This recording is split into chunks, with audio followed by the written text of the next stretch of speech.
Hey everybody, Danny Greco, Keller Williams here. I've got April 2020 stats available and let's jump right into it because we've got a lot to discuss, a lot of big gains, a lot of COVID to talk about. So starting with single family home values, we saw April presenting a median sale price for single family homes in Seattle of $815,000. That is up over 8% year over year and up even 3% from where we were last month. To give you a little more context, the highest, the peak we've ever seen for a single family home value median sale price in Seattle was $830,000 back in May of 2018.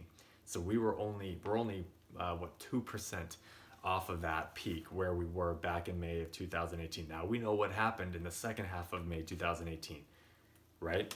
So is that going to happen this year? We don't know. There are a lot of unknowns, which we'll get into in a little bit. But again, a lot of that just driven by low inventory. We were less than a month and a half of inventory at the end of April. So of course, we're still seeing a lot of bidding wars out there. Buyers come prepared with aggressive offers because if you see a great house in a great area that's appropriately priced, chances are you're not the only one that's going to want it. So what we did see, big neighborhoods experiencing big gains in appreciation. South Seattle, Beacon Hill, Columbia City, Seward Park, Mount Baker, all those neighborhoods, big gains, 18-20% year over year, crazy big gains, right? And that's typically what we saw even back in 2018 when we were reaching those unprecedented heights. It was the areas south of Seattle where you got a little more for your money, a little more affordability in those single home values.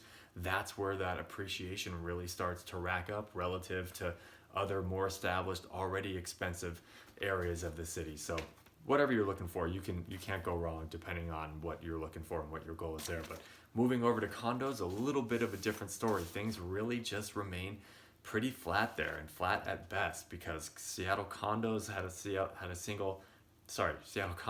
a median sale price of about $470,000 in April, which was about a 5% drop year over year. And what's been really interesting to see a trend in condos has been the boom in inventory.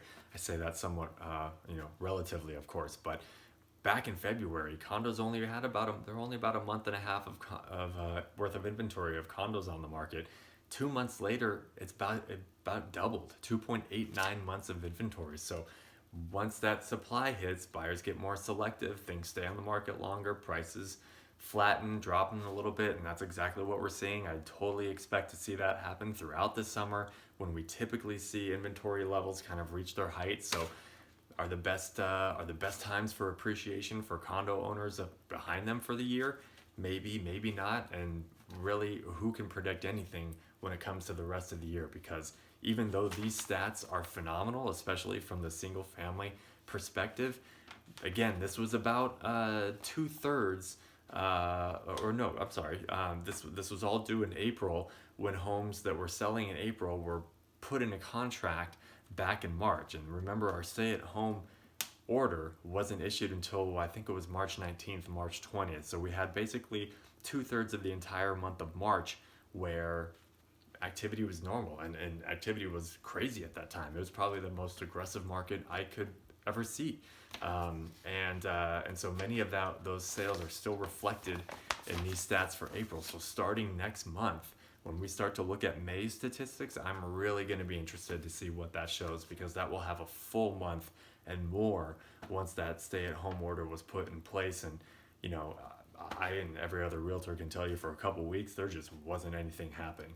So it's going to be really interesting to see from a data perspective what that looks like, and moving forward with the market too, where things kind of take off. Because I feel even with what we're looking at, I know there's still a lot of buyers and a lot of sellers still on the sidelines. So the statistics that we're looking at, I feel, represent only a fraction of what the real consumer activity is actually going to be like. So again, just a lot of stuff to look forward to in the next coming updates, a lot to talk about, but everything so far still showing signs of a healthy market, a healthy economy. But boy, we've got a lot of unknowns out there in the world, so we'll continue to manage through it. So anyway, stick around. I'll be back in a month.